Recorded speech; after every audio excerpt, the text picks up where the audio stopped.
Do you have a plan to address your normal age-related changes? Your quality of life as you grow older may depend greatly upon this. Hello, I'm Eunice Noel Wagner. I founded the Center Design for an Aging Society simply to address these normal age-related changes and present environmental design solutions that might help to minimize these impairments that we will face. As we live longer and longer, we will have more of the age-related disabilities and that we will experience and have problems. Sensory loss is one of the most common aspects of age-related changes. Vision impairment and hearing loss can be greatly improved or minimized through the built environment. However, architects and interior designers may not be prioritizing the need to address sensory changes in older adults, and these would be needed to improve the independence, health, safety, and quality of life of all older people. My first introduction to vision impairment came when a commercial client asked if I would be willing to work with his mother to modify her home so that she could remain independent, even though she was losing her eyesight. There was nothing in my university training in interior architecture that prepared me for this task.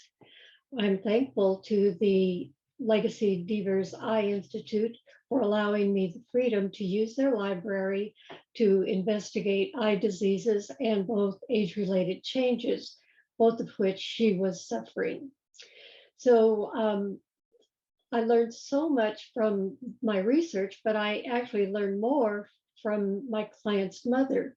She could tell me what it was like that she was experiencing, what was totally different than I was experiencing. She would tell me when the glare just hurt her eyes or where it just blinded her. So it made me understand that glare was a very important factor for people with vision impairment and aging vision. The design solution that we ended up with brought in more daylight. We painted the surfaces, ceilings, and walls in our home in lighter colors so that that light that was coming in was reflected in the space. We installed special light fixtures that did not produce glare. And we also painted the walls very light, and we created contrast in the environment. The main thing that she was delighted with was that we changed the countertops in her kitchen to have a darker edge on the vertical surface and a lighter surface on top.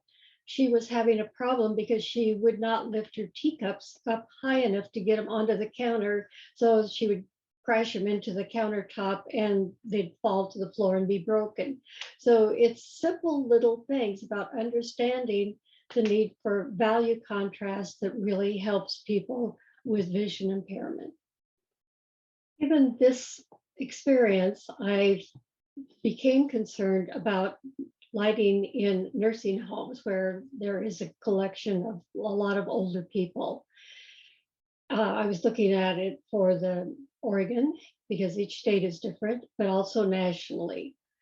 What I found was that the lighting levels that were being required were based on the needs of the staff and not the older residents living there. To address this in Oregon, I formed an ad hoc committee that had representation from the care facilities organizations, the Oregon Department of Health and Human Services that sets the regulations for nursing homes, the Department of Energy, and local lighting designers.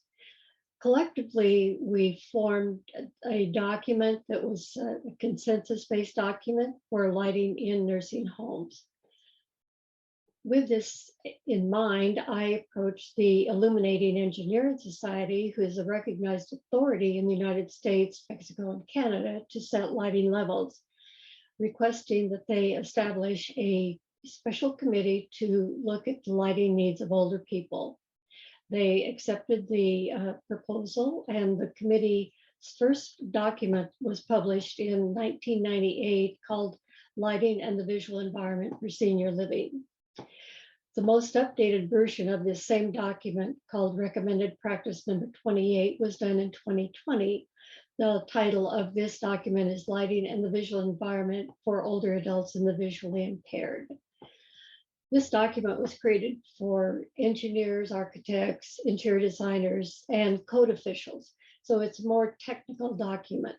The committee also has a non-technical document called Lighting Your Way to Better Vision that was crafted for the general public to take all the mystery out of lighting, but still give people guidance for older people as they age.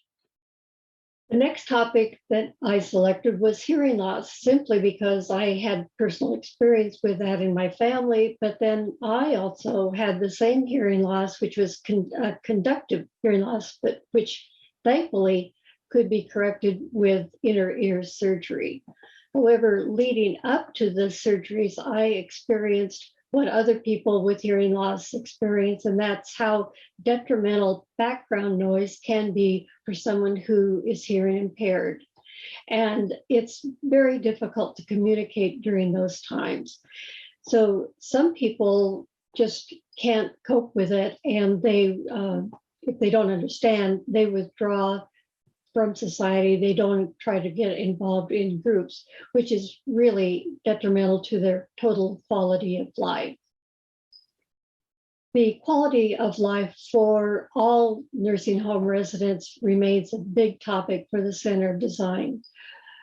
Recent studies published show that poor nocturnal sleep is a major health factor for most nursing home residents, because they lack the bright light during the day and darkness at night and too much noise. So they don't get a good night's rest. And so how can you be alert during the day if you aren't sleeping well at night? We all know what that feels like. So these residents are missing out on the natural light-dark cycle, and both light and dark are important to set your circadian rhythm and keep your body synchronized with the day-night cycle of light. Many of these residents don't actually have access to daylight or the outdoors, so they don't have a way of getting that brighter light on their own. Research is ongoing to see how that can be changed in the built environment, and looking forward for more research on that topic. Thank you for watching. Please follow us on Facebook and YouTube at As We Age Design. Thank you very much.